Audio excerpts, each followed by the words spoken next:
Today's already been a roller coaster, and it's only 10 a.m. I woke up really early this morning, as I have been for the last while. I do the morning pages from The Artist's Way, that amazing book by Julia Cameron. You wake up and you write 3 pages every day of just whatever's in there so that you can get it out and you can access a deeper part of yourself. And I find it a transformational practice, and I love it very much.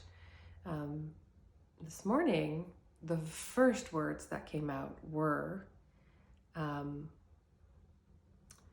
what a waste of time all of everything I'm doing is, how frivolous it is of me to dive so deeply into something as, the word frivolous kept coming up, as creativity.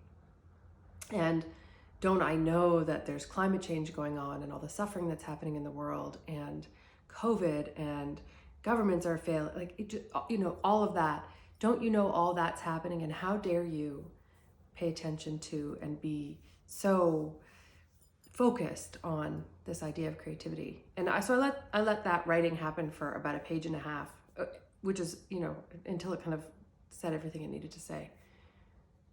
And then there was a breath, and there was I was kind of watching it happen. And this other part of me showed up.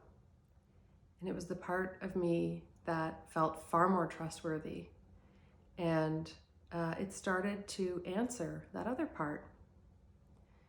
And it said, those things are happening because collectively we've become disconnected from the intelligence that animates the entire universe, all of it, everything that's happening, from a butterfly having the intelligence to turn into a caterpillar turning into in the cocoon and then the butterfly, to this little seahorse that's in the ocean right now that just got born, to baby humans, and even the dandelion that's coming up in the crack in my driveway, and to the impulse that makes you want to make art or sing or write or make a beautiful dinner, or just make something.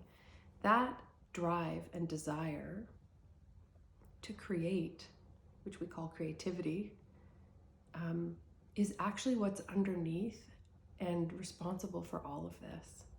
And we've become disconnected from it.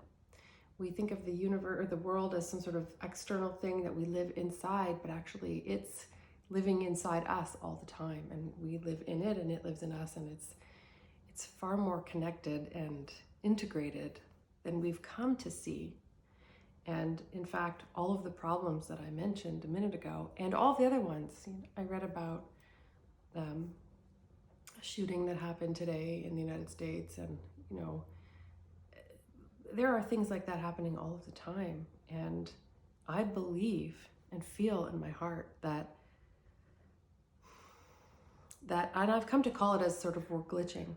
And I believe that glitching is a result of our disconnecting from that intelligence. In other words, we've become disconnected from creativity. And so that's why it's not frivolous to practice art, to take a step closer to it, especially in really difficult times, because that intelligence doesn't have language. It can't speak English or Spanish or Japanese or French or Korean, or it can't speak languages, but it can speak through impulses. And it does speak through the creative impulse.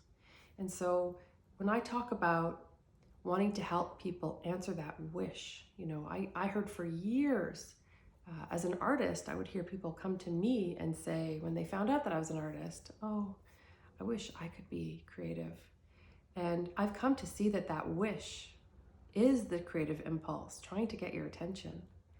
And there is nothing more important than you could do to heal yourself and the world than to turn inward and start to get in touch with that creative impulse as it moves through you, and find out what it wants you to make, because it wants you to make something, whether that's music or a new building or a new person or a painting or whatever.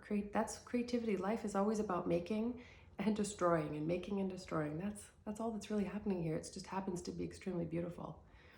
as it's happening. And so the most important thing any single one of us can do is to get in touch with that intelligence and realize that we're not separate from it. No single person could possibly be separate from it. If you're breathing right now, that intelligence is in you and it's trying to get your attention, I guarantee you.